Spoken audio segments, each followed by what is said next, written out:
Hey there, my name is Jennifer Burley, but I go by Jen for short. I am currently in New Orleans, Louisiana, teaching 7th and 8th grade ELA at Kip Believe College Prep.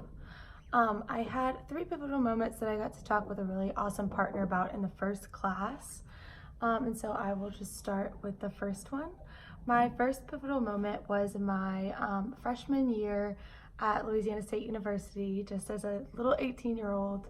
I took my very first college English class, and that was the first place where I was allowed to really have an open mind and sort of experiment with my own ideas and get my own understanding for things without feeling like my opinion or my idea was wrong.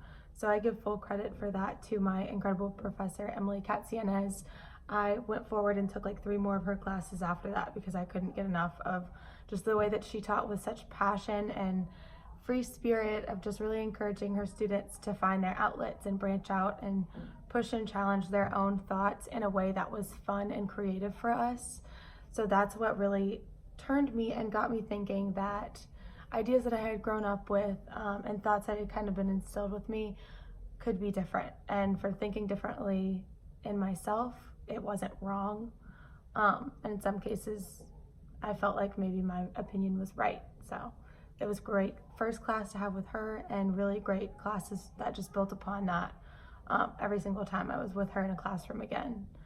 My second pivotal moment also starts my freshman year and is still carried with me today. I wanted to get really involved on campus, and I made the decision to join Dance Marathon at LSU, which was a nonprofit for Children's Miracle Network hospitals.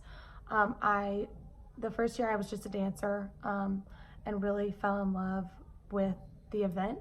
I fell in love with the families that we get to meet with all of these children who were overcoming obstacles that adults will never face in their entire lives. And these 4, 5, 6, 7, and so on and so forth are living every single day with this struggle and every single day overcoming adversity. And so every year from that, I just dove in and I joined leadership.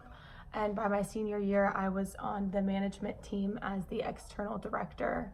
And that's the moment that really turned me and just like made me decide that I wanted to be a teacher. Because if these students were going out there, or these children were going out there to school with all of these different illnesses or injuries or whatever they might be battling, they were doing it with a smile and they were pushing through, and they were just such genuinely happy kids. And I wanted to be the teacher in the classroom that got to see the amazing things that our children are capable of. My final pivotal moment was also my senior year in my undergrad, and it's when I came out to my family. I was raised in a very small town called Church Point in Louisiana, and they have very strict Catholic conservative beliefs, and so coming out for me was huge. It wasn't something that I thought that I would ever have the courage to do. And finally getting to be open and be vulnerably myself just completely turned who I was more than I ever thought, because every time that I was growing or learning or advancing or changing career paths and majors, there was still a piece of myself that wasn't out in the open. It was always just hidden. And so even when I was doing my best to be my authentic self, there was a whole part of my identity that's just stayed in the closet. And so coming out for me was very freeing. Even though it was hard for some people to hear, it's still hard for some people to deal with. It's freeing for me, and it makes me feel comfortable in my own skin. And it makes me very sure of who I am, completely open, completely in love with myself and who I am. Obviously, our identities are something that we all struggle with every single day. But when we embrace them, it's the first step of being able to breathe freely. So those 3 moments have been very pivotal in my life and helping me discover who I am, what I believe, and the type of teacher that I want to be for our students in our classrooms. Thank you so much. I'm very excited for this year and to share these pivotal moments with all of you. Peace to everyone out there.